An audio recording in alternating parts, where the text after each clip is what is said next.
Tollywood star హీరోలు కేవలం సినిమాలపైనే కాకుండా టీవీ షోలపై కూడా ఆసక్తి చూపుతున్నారు. టెలివిజన్ మాధ్యమానికున్న స్టామినాను దృష్టిలో పెట్టుకుని ప్రేక్షకులకు మరింత దగ్గరయ్యేందుకు వ్యాఖ్యాతలుగా వ్యవహరించేందుకు ముందుకొస్తున్నారు. ఇప్పటికే మీలో ఎవరు కోటీశ్వరుడు షోతో అక్కినేని నాగార్జున, మెగాస్టార్ చిరంజీవి ప్రేక్షకులను అలరించగా ఇప్పుడు యంగ్ టైగర్ ఎన్టీఆర్ కూడా వాళ్ల బాటలోనే నడవాలనుకుంటున్నట్లు సమాచారం. హిందీలో సల్మాన్ ఖాన్ హోస్ట్గా బాగా పాపులర్ అయిన బిగ్ బాస్ షోను తెలుగులో ప్రముఖ టీవీ ఛానల్ అయిన స్టార్ మా చేయనుందని, దానికి తారక్ వ్యాఖ్యాతగా వ్యవహరిస్తాడని తెలుస్తోంది.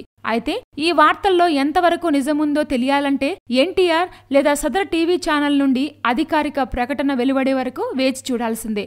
ఇకపోతే ఇదే బిగ్ బాస్ షోను తమిళంలో కమల్ హాసన్ చేయనున్న సంగతి తెలిసిందే. Please subscribe. Hi, it's me Purna. Please subscribe.